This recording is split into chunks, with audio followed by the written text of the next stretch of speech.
Bom dia, boa tarde, tudo bem, queridos alunos? Por aqui é o professor Rodrigo. Hoje nós vamos iniciar o nosso módulo 9, desta vez com uma gravação de tela da nossa apostila. E eu já quero que, inclusive, você avalie e faça as comparações, se você prefere que eu grave na lousa ou você prefere que eu grave aqui junto com a apostila, tá bom? Depois eu vou perguntar para vocês o que vocês mais gostaram e como que vocês estão aprendendo. Queridos, é muito importante que aqui na página 221, quando nós vamos iniciar então o nosso módulo, que inclusive vai nos ajudar a lembrar bastante o módulo 7, que foi o último que nós trabalhamos, nós temos aqui 4 principais perguntas que vão ajudar a gente a entender um pouquinho mais sobre este assunto, tá? São os climas especificamente do nosso país, do Brasil. Então, queridos, a pergunta é, ao observar esta imagem, olha que lugar lindo, tenho certeza que todos vocês gostariam de estar lá também. Ao observar essa imagem, quais são as sensações que vêm à sua cabeça? O que você consegue trazer para nós de sensação? Você acha legal, bonito, gostaria de estar lá? Não? Fale aí alguma coisa sobre a sua sensação, ok? Este lugar parece apresentar um clima quente ou frio? Como que você consegue comprovar se aqui é quente ou frio? Vou te dar uma dica aqui, ó. Observe o que as pessoas estão vestindo, como se comporta a vegetação, a superfície, o estado da água, tudo isso ajuda você a responder essa pergunta. 3. No Brasil existem regiões onde predominam climas frios? Será que tem frio no Brasil? Você sabe que sim, né? 4. Quais são as características do clima do lugar onde você vive? São semelhantes a desta imagem? Essa imagem está localizada aqui, ó, em Santarém, no estado do Pará. É uma imagem que foi tirada em 2019.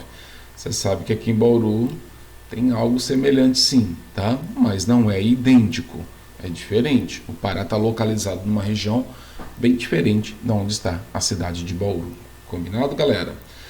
Na sequência, nós temos aqui o primeiro tópico falando que o Brasil ele é um país tropical. A gente sabe disso graças a exatamente o que, galerinha? Vamos lembrar aqui, ó, os fatores do clima que estão atuando sobre o território brasileiro. Então a gente vai falar um pouquinho sobre latitude, altitude, massas de ar, as correntes e a maritimidade junto com a continentalidade. É muito importante a gente relembrar isso. Então vamos entender por que o Brasil ele é considerado um país tropical? É muito simples. A gente vai começar analisando a localização do Brasil. Então veja, quando eu falo de latitude, galera, estou falando de uma posição, de uma cidade, de um lugar qualquer da superfície terrestre em relação à linha do Equador. Então nós poderíamos estar aqui vivendo e morando ao norte do planeta Terra, aqui no norte dessa ilha chamada Groenlândia, ou nós poderíamos muito bem estar morando aqui na pontinha do Chile, que estaria no hemisfério sul, mas na verdade nós não estamos nem na pontinha aqui do Chile e muito menos na Groenlândia. Nós estamos aonde? Nós estamos vivendo no Brasil, tá?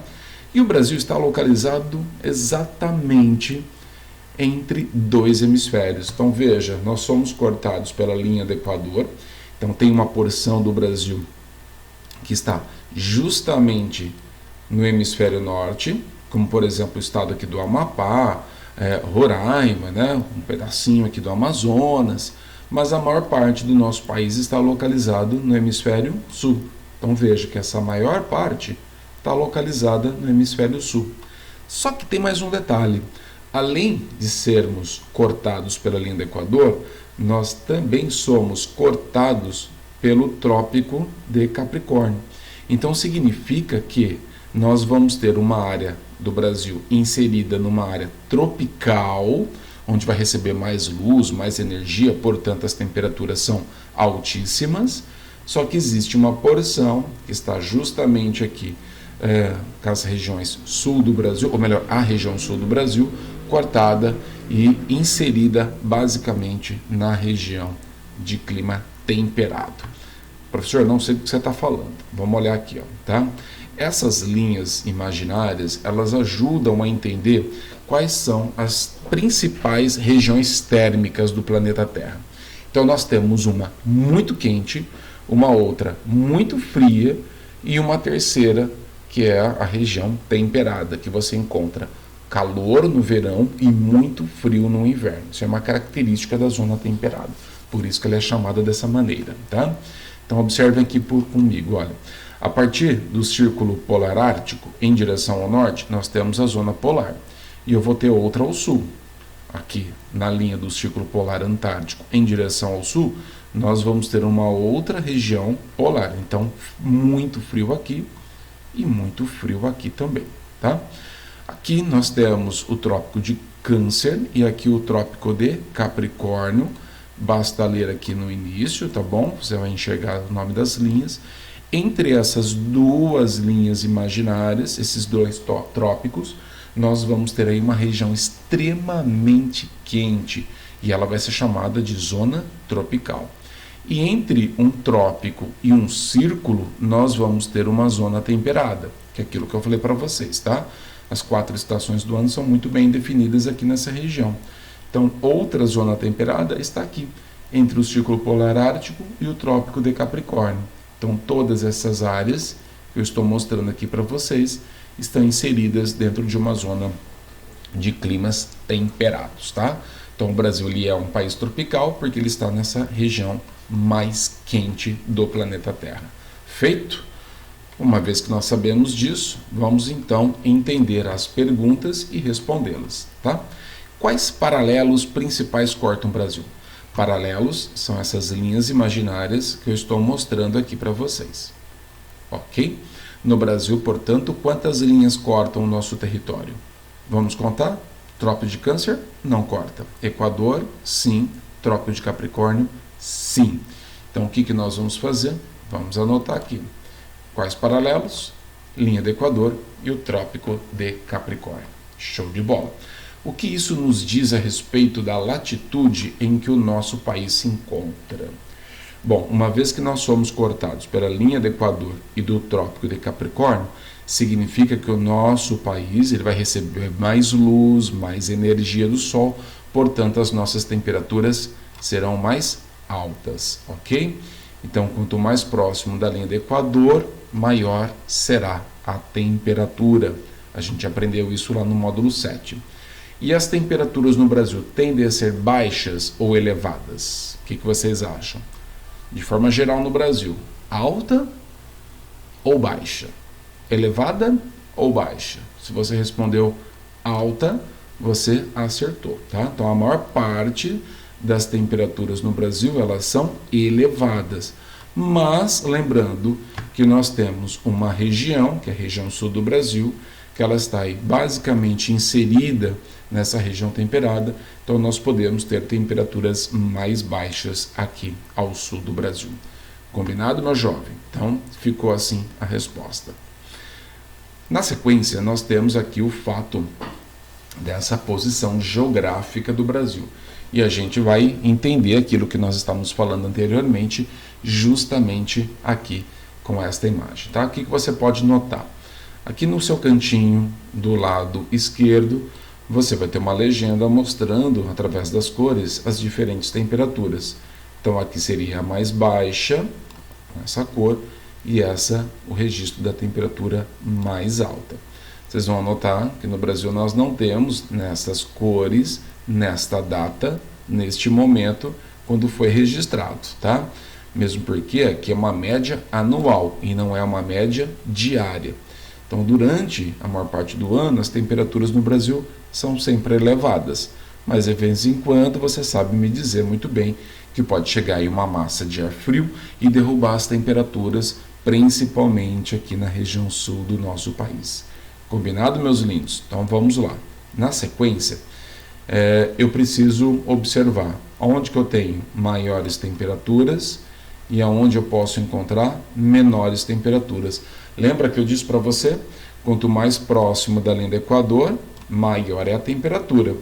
E quanto mais ao sul nós estivermos, menores são as temperaturas. Está muito bem visível aqui, olha, ok? Está visível que aqui a temperatura é menor do que as temperaturas da região norte. Show de bola! Vamos fazer a atividade 2? Pega aí teu lápis. Observe o mapa anterior e a tabela a seguir que apresenta as latitudes e as temperaturas médias de algumas capitais do Brasil. Então a primeira capital que aparece é Macapá. Macapá fica onde? A gente vai ter que descobrir. Fica lá na região norte do Brasil. Olha a latitude, 0. Quanto menor esse primeiro número, mais próximo da linha do Equador. Quanto maior for o número, olha aqui, 27 graus, mais distante você está em relação à linha do Equador. Quanto mais próximo da linha do Equador, maior a temperatura. E quanto mais longe dela, menor a temperatura. Então a gente pode entender que conforme nós vamos em direção ao sul do Brasil, as médias de temperatura elas irão caindo, beleza? Então, localize e contorne no mapa as cidades destacadas na tabela. Vamos destacar Macapá, Salvador, Rio de Janeiro, Florianópolis. Vamos começar aqui então. Primeiro, Macapá, você acabou de encontrar. Depois, a cidade de Salvador, que fica no estado da Bahia. Na sequência, Rio de Janeiro, capital do Rio de Janeiro. E por fim, nós temos aqui Floripa, tá? Florianópolis, capital aí do estado do Rio Grande do Sul.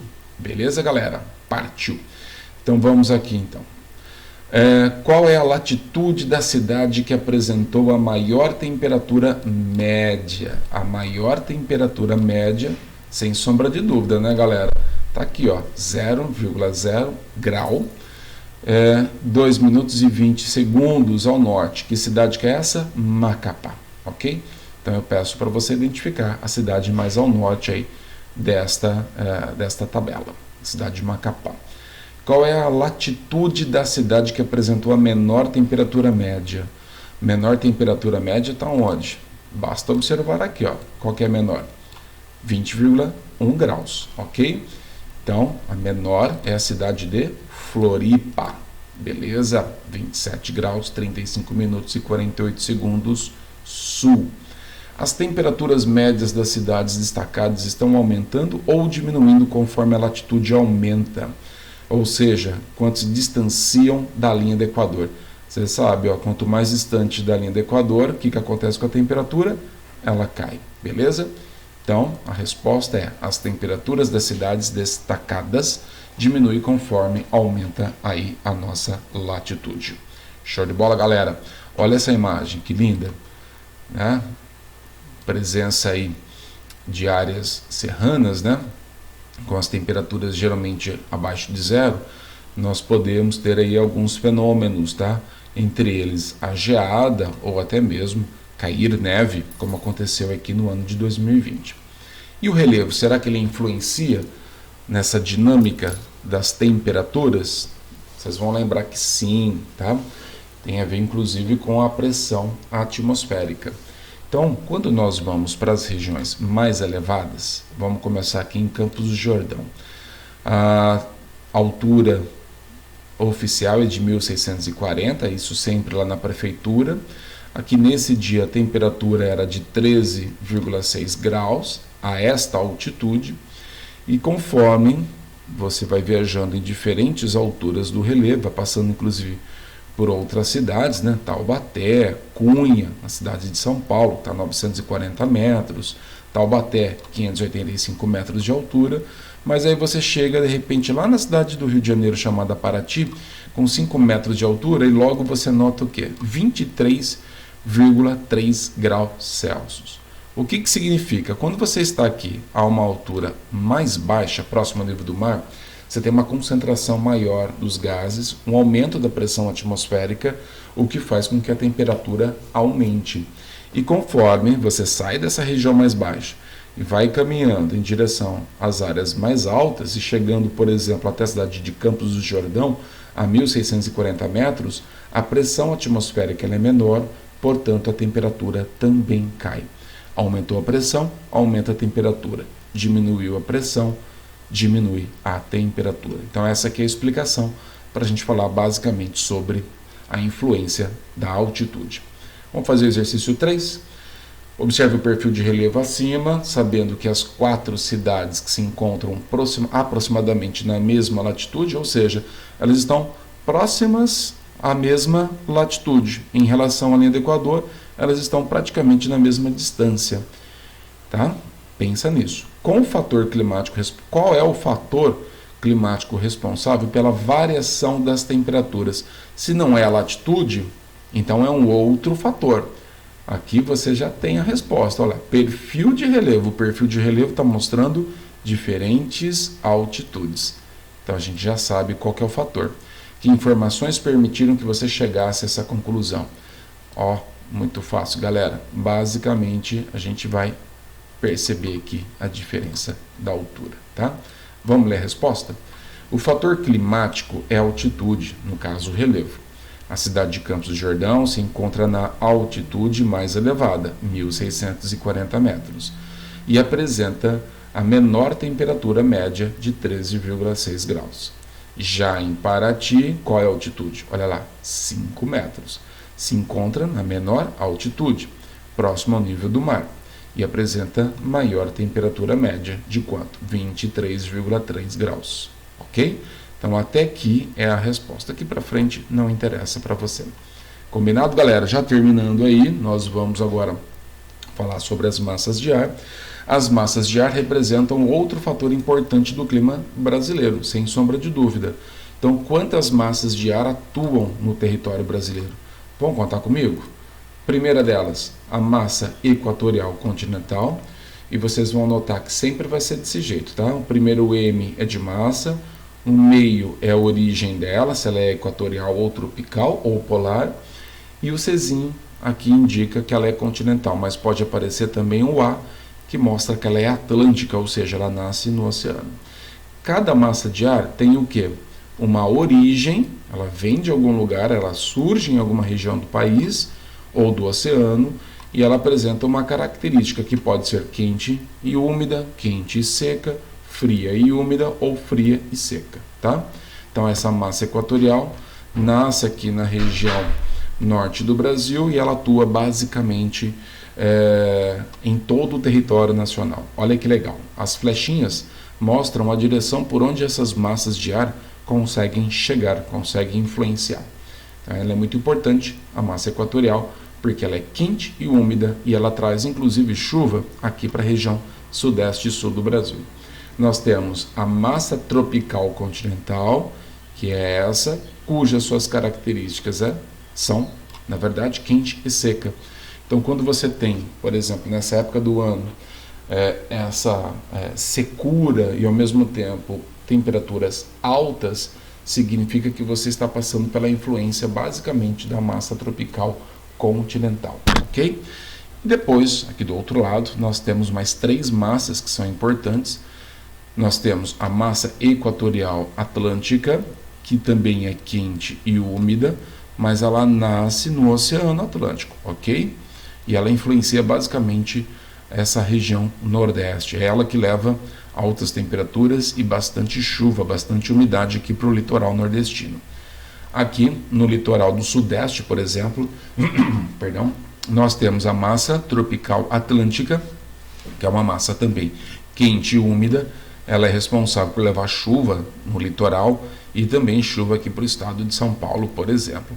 E a última, que é a massa polar atlântica, ela é uma massa fria e também é uma massa seca, tá? Mas é ela que ajuda a provocar, inclusive, as chuvas quando as duas aqui se encontram. Quando a massa úmida junto com baixas temperaturas se encontram, nós temos aquelas famosas frente fria. Vocês já ouviram várias vezes aí no jornal. Então são essas 5 massas que atuam em períodos diferentes do ano com mais ou menos intensidade, fazendo que o Brasil seja um país úmido em algumas épocas do ano ou mais seco em outras épocas, ou com as temperaturas mais altas ou com as temperaturas mais baixas. É a troca dessas massas que fazem com que o tempo do dia a dia seja diferente um do outro. Beleza, galera? Show de bola? Então, na próxima aula, nós vamos começar a falar sobre os climas do Brasil. Abraço aí para vocês.